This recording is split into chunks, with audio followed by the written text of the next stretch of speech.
Lucas 19, Evangelho de Lucas, capítulo de número 19, nós leremos o texto da palavra de Deus a partir do versículo de número 11. Assim diz a palavra do Senhor. Ouvindo eles estas coisas, Jesus propôs uma parábola, visto estar perto de Jerusalém e lhes parecer que o reino de Deus havia de manifestar-se imediatamente. Então disse: certo homem nobre partiu para uma terra distante, com o fim de tomar posse de um reino e voltar. Chamou 10 servos seus, confiou-lhes 10 minas e disse-lhes: negociai até que eu volte.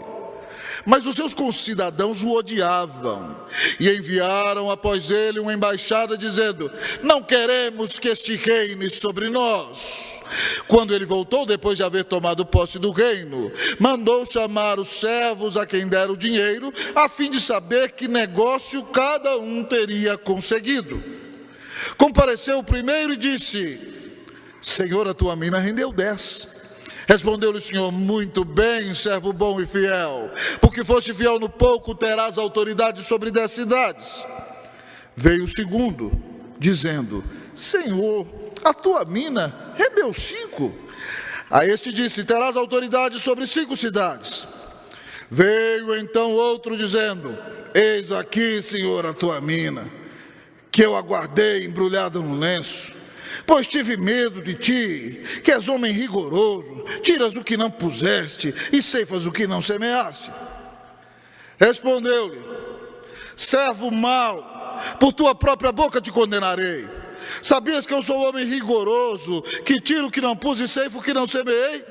Por que não puseste o meu dinheiro no banco? E então, na minha vinda, o receberia com juros. E disse aos que o assistiam: tirai-lhe a mina e dai ao que tem 10.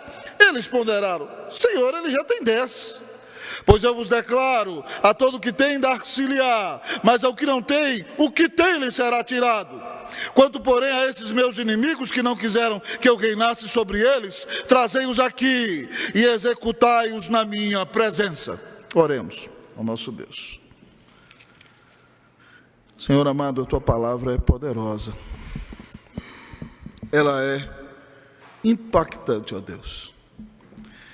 E, ó Pai, nenhum de nós tem suficiência em si para ser o veículo, ó Deus, que elucida o teu povo acerca da tua palavra. Pai, eu quero dizer ao Senhor que, como pequenino servo, chamado a expor as Escrituras, este pecador lavado no sangue de Jesus é totalmente dependente de Ti, ó Deus. Senhor Jesus, eu dependo de Ti para expor a Tua palavra. Espírito Santo, eu dependo de Ti para que o Senhor ilumine, aqueça os corações e revele Cristo ao povo enquanto a palavra é pregada. Senhor, toda a glória seja dada ao Teu nome. Pai, muito obrigado pela bênção que o Senhor me deu de expor as parábolas de Jesus à igreja unida neste semestre. Eu quero pedir que essas mensagens fiquem escritas lá na mente, no coração, guardadas na alma, para quando chegar o momento necessário de viver, ó Deus, ó Pai, o que o crente for requerido em seu testemunho, que aquela mensagem que o Senhor mesmo escreveu no seu coração, ó Deus, o alimente, o ajude mais uma vez e o fortaleça, e lhe dê graça para viver como quem crê, como quem foi transformado pelo Senhor Jesus.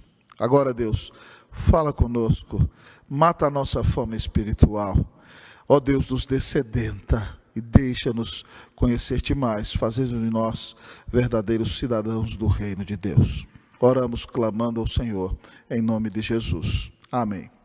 A igreja pode sentar-se. 11h51. Queridos irmãos e irmãs, essa parábola muito especial parece muito com a parábola dos talentos, que eu já expus lá atrás, quando ainda estávamos nas parábolas de Mateus, mas ela não é a mesma parábola. Ela tem alguns aspectos semelhantes, mas algumas nuances totalmente diferentes. E ela é contada num momento muito específico da vida do Senhor Jesus. Ele está se dirigindo a Jerusalém para morrer na cruz e pagar os nossos pecados.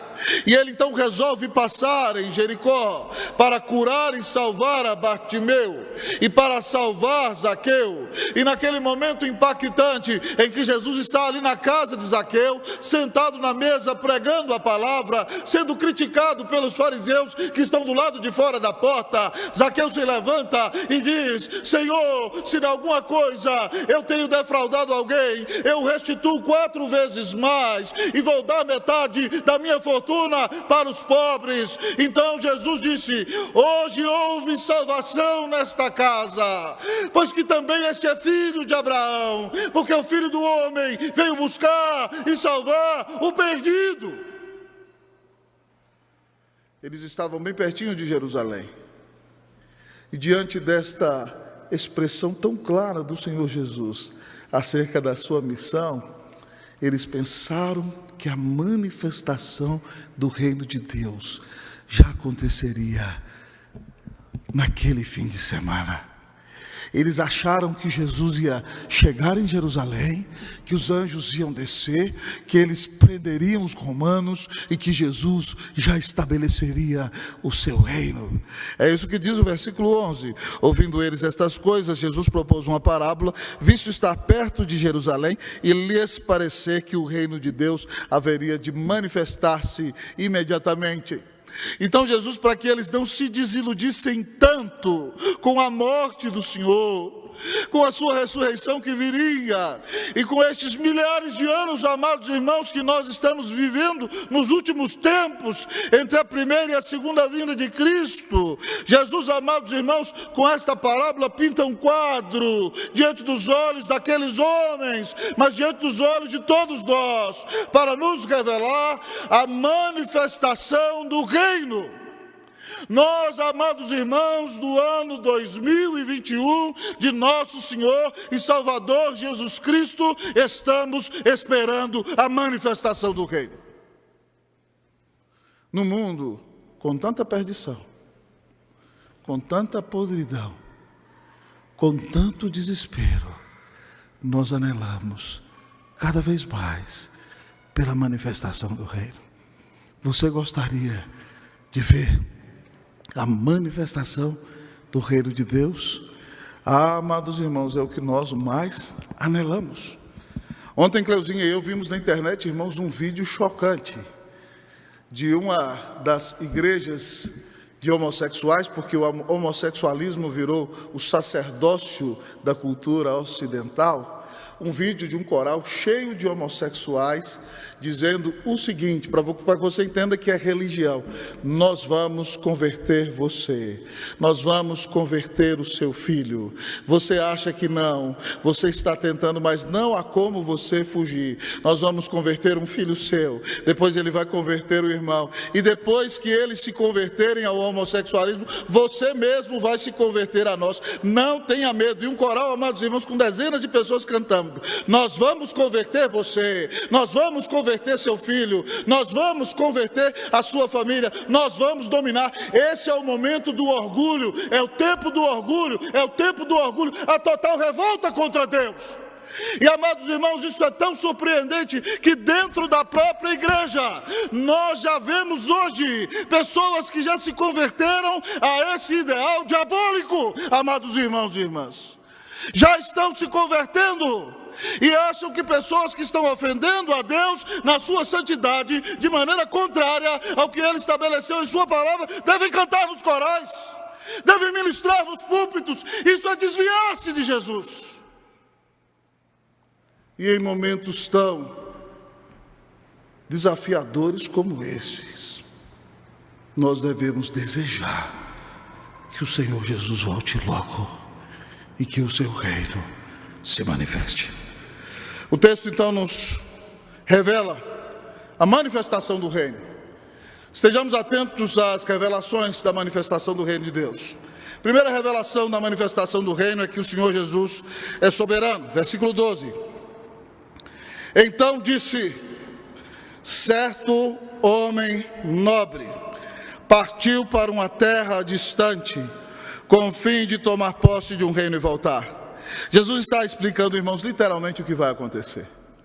Ele vai morrer na cruz, pagar os nossos pecados, vai ressuscitar, vai estar com seus discípulos durante 40 dias. Depois de 40 dias ele vai ascender aos céus.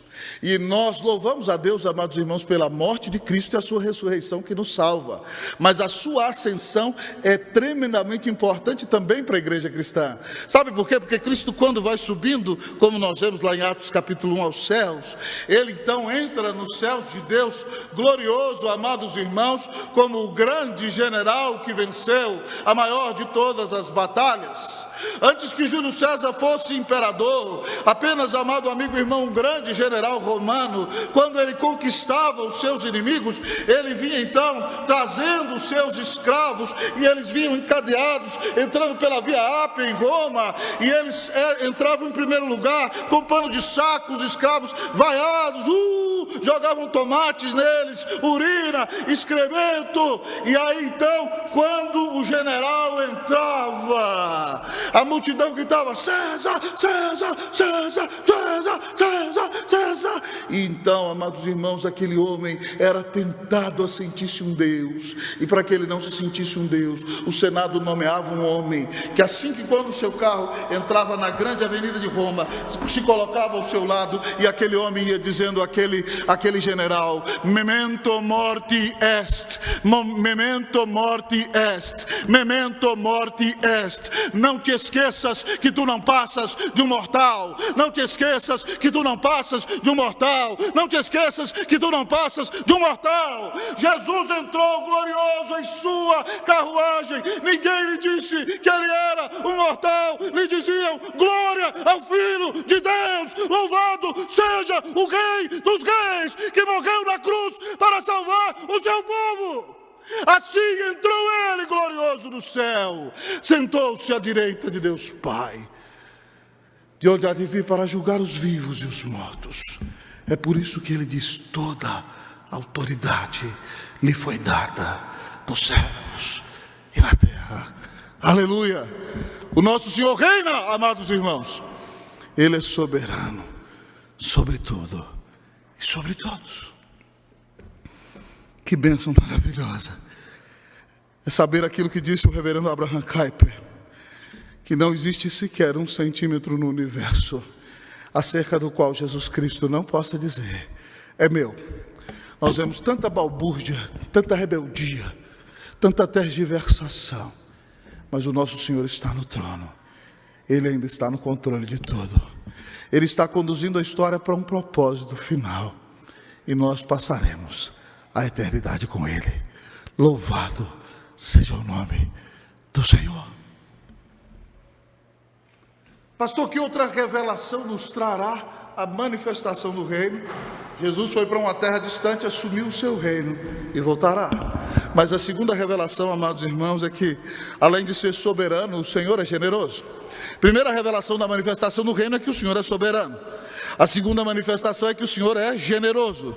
Versículo de número 13. Atentos, leiam comigo o versículo 13, todos, vamos lá.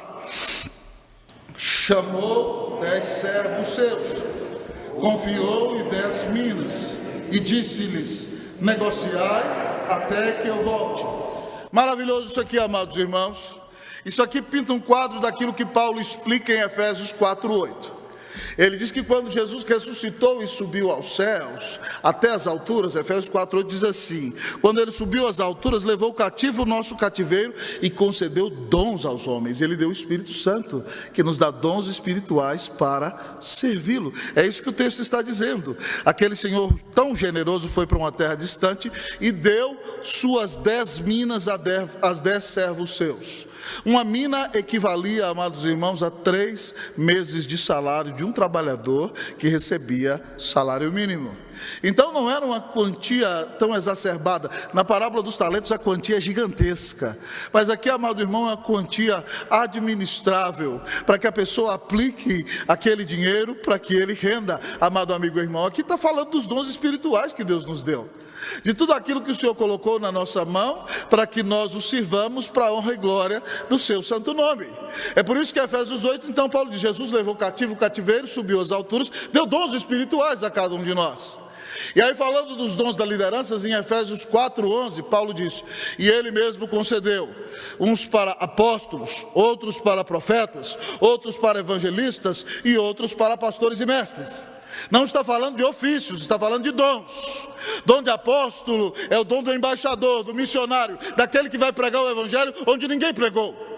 Dom de profeta, amado irmão, não é o ofício do Antigo Testamento de profeta, é o dom de quem abre a palavra, expõe a escritura e aplica a sua vida, confrontando muitas vezes o seu pecado. O dom de evangelista é aquele que tem a clareza e a facilidade de colocar diante dos nossos olhos as grandes e principais verdades da nossa salvação. O dom de pastor é aquele que reúne, que cuida, que convive, que abraça com as ovelhas. O dom de mestre é aquele que é usado por Deus para abrir o nosso entendimento e ensinar a vontade de Deus para a nossa vida. E aí então Paulo diz que quando esses dons, amados irmãos, são usados, os santos são aperfeiçoados. O dom de pastores, líderes da igreja, professores, mestres, pregadores, é, amado irmão, com o objetivo de treinar você. Eu gostaria de dizer para você que a igreja é o CT do céu. Você vem aqui para ser treinado, para a honra e para a glória do nome de Jesus. Então, ao ter o aperfeiçoamento dos santos, Paulo diz que nós vamos ter então, amados irmãos, o desempenho do seu serviço.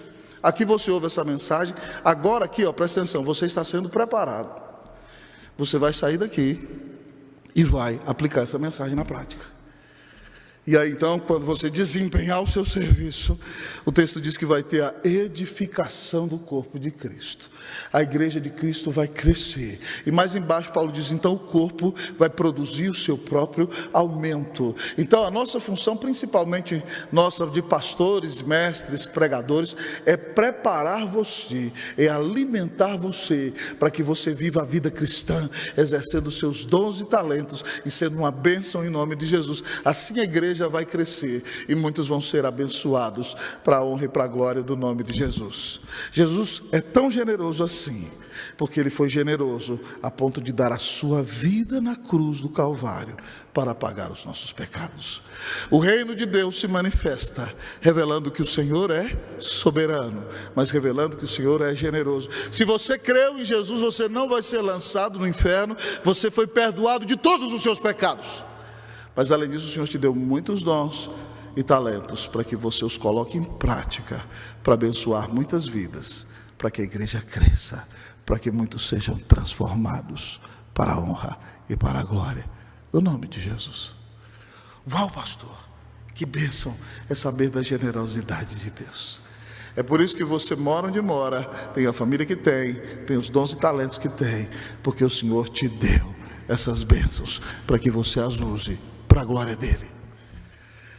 Mas talvez você me pergunte, pastor, que outra revelação da manifestação do reino eu posso experimentar? Terceiro lugar, amados irmãos, apesar do Senhor ser soberano e ser generoso, os pecadores são rebeldes. É uma característica desse tempo, viu? A Bíblia está falando, apesar da soberania e da generosidade do Senhor, os pecadores são rebeldes. E o texto revela que agora, principalmente, a atitude dos judeus. Vamos ler, irmãos e irmãs, versículo 14, versículo de número 14, eu vou ler uma vez, a igreja lê a segunda vez. Mas os seus concidadãos o odiavam e enviaram após ele uma embaixada dizendo, não queremos que este reine sobre nós. Você é o mesmo versículo, pode ler por favor? Mas os seus concidadãos o odiavam e enviaram após ele uma embaixada dizendo, não queremos que este reine sobre nós. O texto está dizendo que os judeus rejeitam a Jesus. Esse rei foi para um reino distante, tomou posse da sede do reino e vai voltar. E os seus concidadãos, diz o texto aqui, o odeiam. e mandam uma embaixada, reúnem um grupo formal para dizer: não queremos que você reine sobre nós. Aqui, amados irmãos, Jesus está falando novamente aquilo que o apóstolo João falou lá no capítulo 1, versículo 11. Ele veio, quem souber o versículo, repita comigo. Ele veio para os seus, mas os seus não o receberam. Mas a todos quantos o receberam, deu-lhes o poder de serem feitos filhos de Deus, a saber, os que creem no seu nome. Os judeus rejeitaram a Jesus. Ele veio para eles, mas eles dele não fizeram caso. Mas, amados irmãos, não é somente os judeus. Hoje as pessoas, quando defendem a bandeira, o que vale é o nosso orgulho, o orgulho da nossa condição, o nosso orgulho pessoal. A Bíblia diz que a soberba precede a ruína, e a altivez de espírito a queda, e é tolice orgulhar-se contra o rei. Ah, querido amigo irmão, mas os pecadores continuam sendo rebeldes. O Senhor Jesus revela que Ele é o Todo-Poderoso Senhor. Ele oferece a sua salvação de maneira gratuita, e os pecadores são rebeldes e muitas vezes não dizem com palavras: não queremos que Ele reine sobre nós.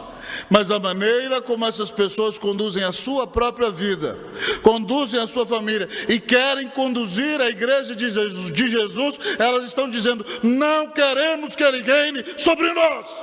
Nós queremos fazer do nosso jeito. Nós somos os donos da nossa vida. Veja bem, meus irmãos, vejam bem, se esta não é uma característica do nosso tempo. As pessoas são soberbas. Se você, amados irmãos, mostra o pecado delas, você é um intolerante, você é alguém intratável, você é alguém que só fica apontando o dedo para os outros. Nós só somos bons. As pessoas rejeitam o reinado de Jesus. Você rejeita o reinado de Jesus? Cuidado. Se você está rejeitando o reinado de Jesus, você corre sério perigo.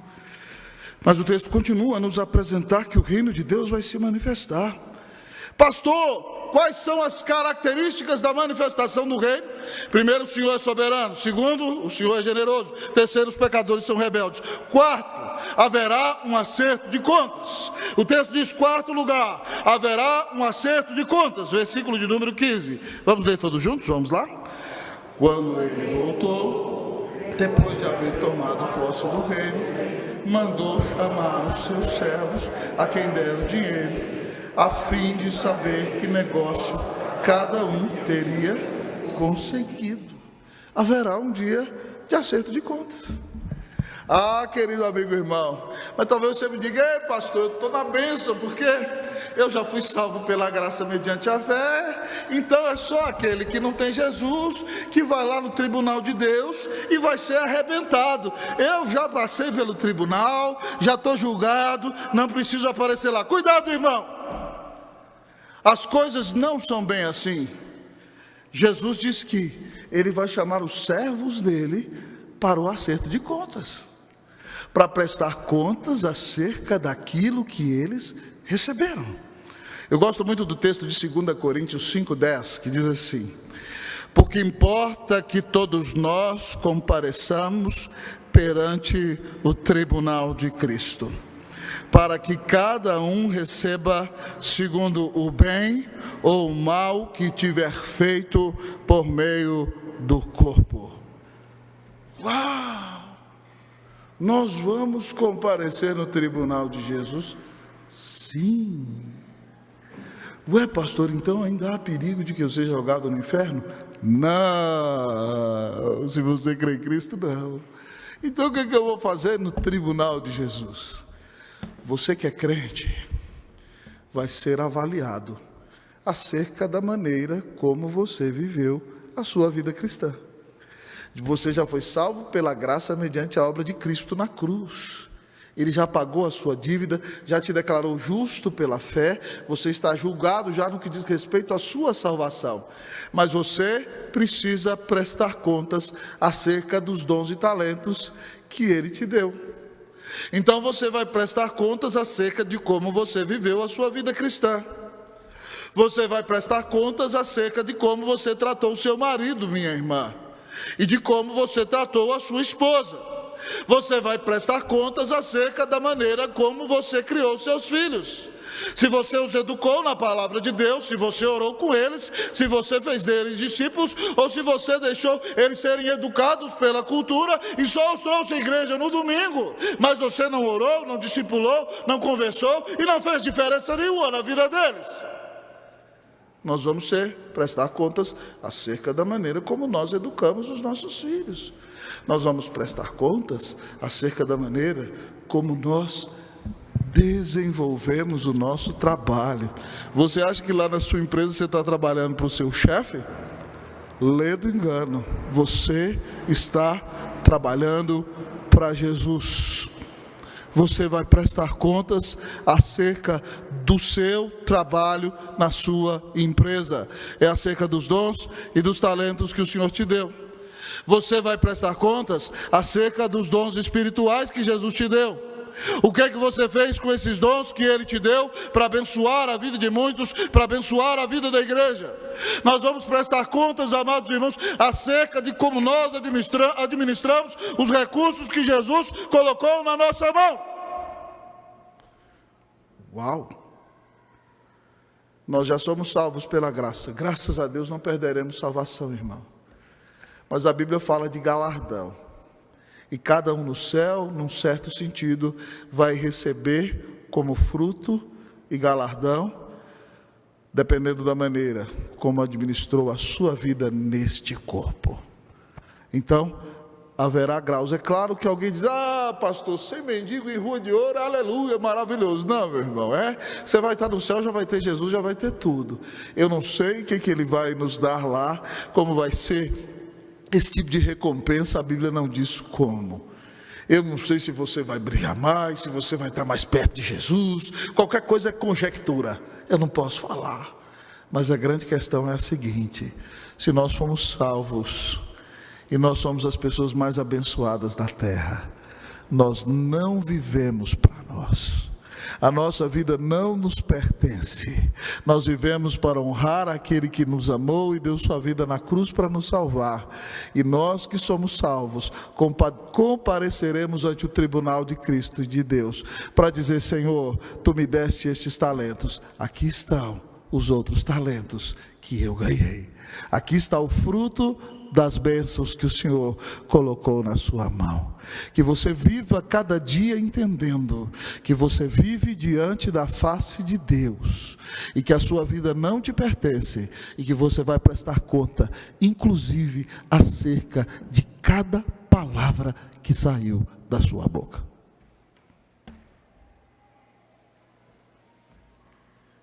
Uau! Pastor, como vai se dar a manifestação do reino? Já vimos que a manifestação do reino revela que o Senhor é soberano, que o Senhor é generoso, que os pecadores são rebeldes, que haverá um acerto de contas, mas a manifestação do reino revela que a fidelidade será recompensada. A manifestação do reino revela que a fidelidade será recompensada. Versículos de número 16 a 19. Nós vamos lendo responsivamente. Eu 16, você o 17, eu 18, nós todos o 19. Compareceu o primeiro e disse: Senhor, a tua mina rendeu 10. Você, por favor, leia o versículo de número 17. Respondeu-lhe o Senhor: muito bem, servo bom, porque foste fiel no pouco, terás autoridade sobre 10 cidades. Veio o segundo dizendo: Senhor, a tua mina rendeu 5. Vocês do 19. A este disse: terás autoridade sobre 5 cidades. É interessante, amados irmãos, que de maneira diferente aqui, para resumir o ensinamento, Jesus não mostra como cada um daqueles 10 que recebeu uma mina reagiu. Ele só toma os 3 primeiros como exemplo, amados irmãos e irmãs. E lançando os 2 primeiros, um ganhou uma mina, saiu, trabalhou e ganhou mais 10. Ele tinha nas suas mãos o recurso de 3 meses de trabalho e conseguiu angariar, naquele curto período, o recurso de 30 meses de trabalho. E o Senhor disse para ele: muito bem, servo bom e fiel, terás autoridade sobre 10 cidades. E aí então veio aquele outro que recebeu o segundo, que também recebeu uma mina, e ele ganhou 5, e o Senhor falou para ele: terás autoridade sobre 5 cidades. Jesus está dizendo, amados irmãos, que fidelidade será recompensada. Ao primeiro ele disse: muito bem, servo bom e fiel. Qual é a recompensa? O elogio e o reconhecimento do próprio Senhor Jesus. A segunda manifestação, amado irmão, de fidelidade recompensada é, amados irmãos, o aumento de responsabilidade. Ele tinha, amado irmão, na sua mão uma mina, ganhou mais 10, agora ele vai ser líder de 10 cidades. Eu não sei se no céu o Senhor vai colocar você como governador de algumas cidades no reino de Deus. Eu não sei como é que ele vai fazer, mas ele é quem sabe. Mas o conceito é que fidelidade é recompensada. Na parábola dos talentos, ele diz ao primeiro e ao segundo: muito bem, servo bom e fiel, foste fiel no pouco, sobre o muito eu te colocarei, entra no gozo do teu Senhor. Irmãos, esse princípio é para o reino de Deus, da manifestação, mas eu acredito que ele já vale aqui. Quando você é fiel no pouco, Deus, segundo a sua soberana vontade, Ele, para a glória dele, te coloca sobre o muito. Eu encontro muita gente, amado amigo e irmão, com dor de cotovelo, que fica achando ruim do salário que alguém ganha, da casa que fulano mora, da oportunidade que fulano tem, e que ele não tem, que tal pessoa não tem, mas a pessoa não entende, amado irmão, que Deus quer que ela seja fiel no pouco. Que Deus não está preocupado, amado amigo e irmão, que o outro tem muito. Deus prova a nossa fidelidade no pouco, amado amigo e irmão. Quem não é fiel no pouco, não vai ser fiel no muito. Uma vez, amado irmão, os mais velhos da Unida já me ouviram contar isso aqui. Eu fui pastor em outro lugar, e um cidadão chegou para mim, triste, né, oficial de igreja, dizendo acerca de outro colega de igreja, falou assim: pastor, Deus não me ama. Meu irmão está aqui comigo, sentado comigo nesse corpo de líderes, trabalha, tem um emprego, se ele quer, ele compra uma casa todos os meses, ele viaja para o mundo inteiro, ele tem tudo de bom e do melhor. Eu ralo, crio os filhos com luta, estudo para concurso, mas o salário dá apenas para as contas, a vida nessa cidade é muito cara, e eu ralo, eu tento, eu luto, eu oro, mas o Senhor não melhora a minha vida. Sabe, pastor, eu cheguei à consciência que Deus ama fulano mais do que a mim. E o ministério pastoral, irmãos, é um treinamento nas emoções de quem é pastor. E naquele dia eu cocei a cabeça assim, falei: irmão, vamos pensar comigo. O seu irmão tem tudo isso, né? Ele vem todo domingo para a igreja, no culto da manhã, na escola dominical, no culto da noite. Ele ouve a palavra, ele anota os sermões. Ele vai para casa, compartilha com a mulher e com os filhos. Ele reúne os funcionários da empresa dele durante a semana 2 vezes e pega os sermões que são pregados aqui e prega lá. E ele, mesmo sendo tão rico e tendo propriedades, sítios, fazendas, interessante, ele vai para o sítio no sábado, mas todo domingo ele está aqui. E ele viaja o mundo inteiro nas férias. Agora você, meu irmão, que é assalariado, você falta da igreja todo dia que quer por qualquer desculpa que aparece. O seu irmão é fiel no dízimo e dá ofertas muito maiores. Eu quero perguntar: você que ganha pouco é fiel no seu dízimo? E aí o irmão ficou vermelho, porque eu sabia que ele não era. Eu falei: então, meu irmão, preste atenção. Se você tivesse o dinheiro que o seu irmão tem, você nunca viria à igreja. Você só ficaria rodando o mundo todo. Você, aí sim que não daria o dízimo, porque diz: eu não vou botar na mão de presbítero e pastor tanto dinheiro. E você é o seguinte: você para ser crente tem que ser pobre, porque tem gente que para ser crente tem que ser pobre, porque se tiver dinheiro na mão, se desvia de Deus. E ele, o que é isso, pastor? Está me amaldiçoando. Falei, não, meu irmão. Você só precisa entender que você tem que ser fiel naquilo que Deus colocou na sua mão. Se você for fiel no pouco, Deus sabe a hora de colocar sobre o muito. Então pare de falar do que o outro tem. Pare de ficar desejando o que o outro tem. Pare de ficar comparando. É Deus soberanamente quem dá o que quer. Seja fiel no pouco e Deus vai te colocar sobre o muito na hora certa, para a honra e para a glória do nome de Jesus. Pastor, o que caracteriza a manifestação do reino que revela? Vamos lá, irmãos. Nós temos que terminar a exposição hoje e você ainda vai almoçar alegre e feliz. Graças a Deus. Vamos lá. Em sexto lugar, amado irmão, o texto nos diz que a incredulidade gera esterilidade. O texto nos revela em sexto lugar acerca da manifestação do reino, que a incredulidade gera esterilidade. Aqui diz o versículo de número 20 e 21, eu leio 20, a igreja 21. Veio então o outro dizendo, eis aqui, Senhor, a tua mina que eu guardei embrulhada num lenço. Você é o 21.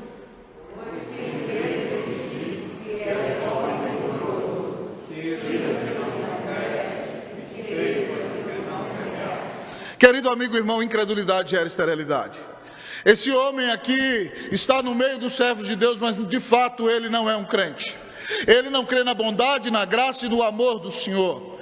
Ele chama o Senhor aqui, amado irmão, no versículo de número 21, de rigoroso. Sabe qual é a palavra no grego? Eu gosto de fazer exegese, é muito legal, porque você descobre as origens das palavras. A palavra usada no grego aqui para rigoroso é a palavra austeros, no grego. De onde veio a nossa palavra? Austero. O Senhor é austero, o Senhor é rigoroso, o Senhor é bravo. Aqui diz o texto que ele embrulhou a mina e não fez nada, porque ele diz que o Senhor era austero, era exigente demais. E ele diz, o Senhor, olha o que ele fala para o Senhor ceifa o que não semeou. Sabe o que ele está dizendo? Jesus, tu és injusto. Quem colhe o que não plantou é injusto. Quem quer receber acerca daquilo que não deu é injusto.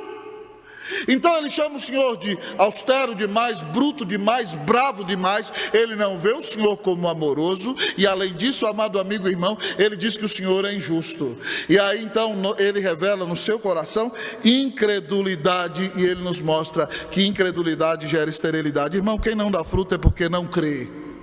Quem não pega o talento, não sai para investir, não investe, não multiplica, é porque não crê, é porque tem medo. Quem tem medo, amado irmão, corre perigo de ter uma visão equivocada sobre o Senhor.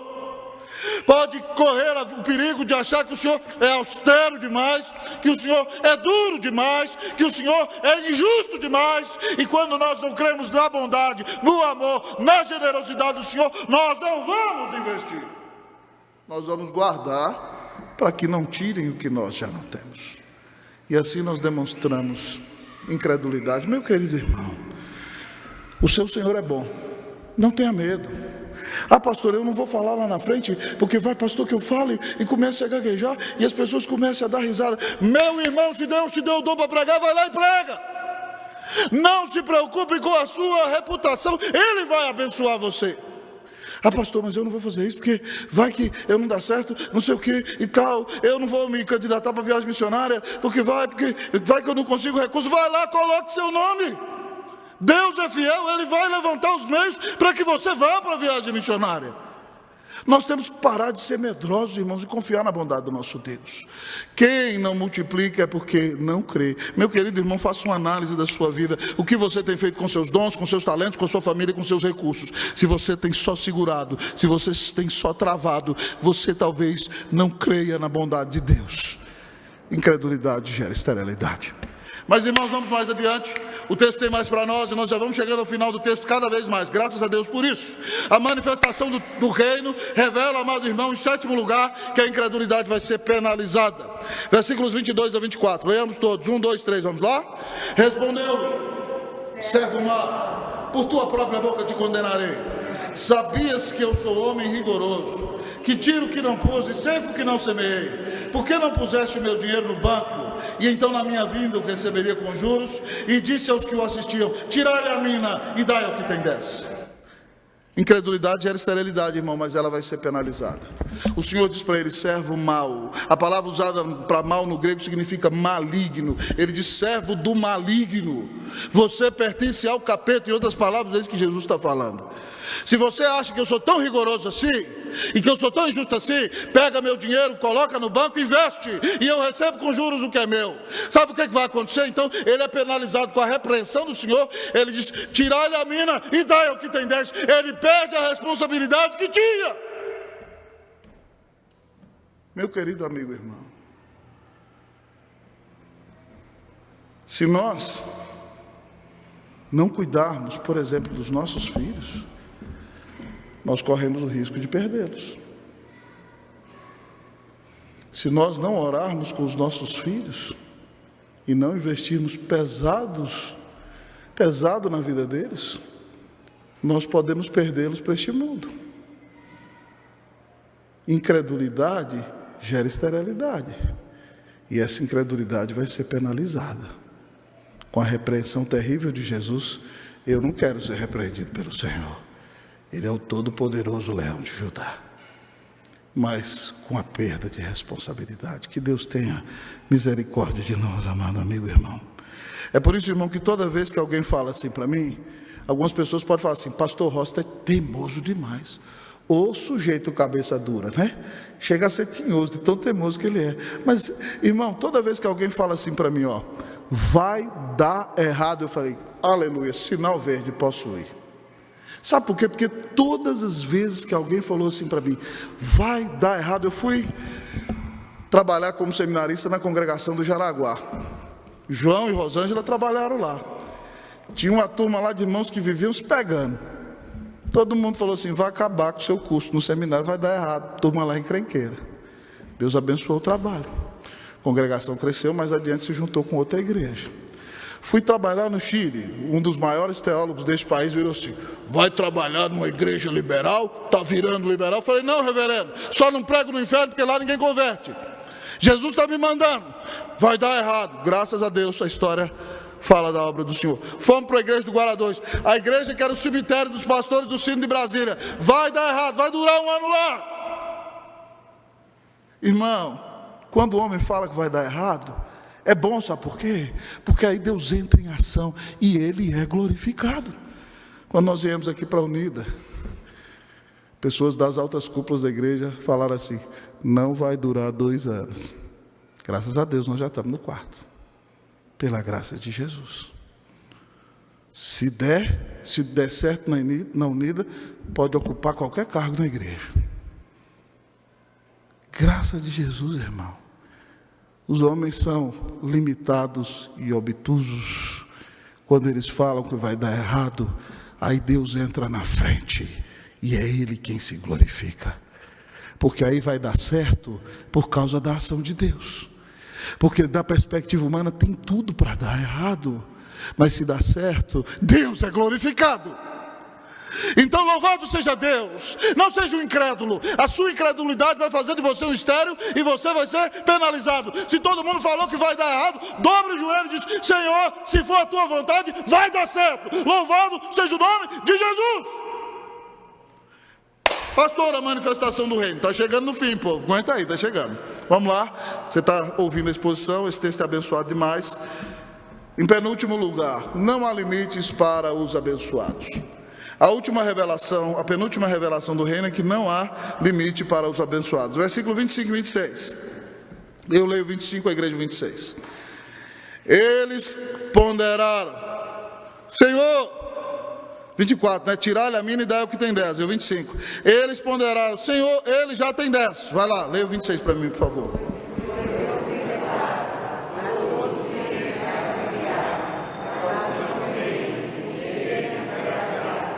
Irmãos, aquele que não multiplicou perdeu sua responsabilidade, a mina foi dada ao que tinha 10.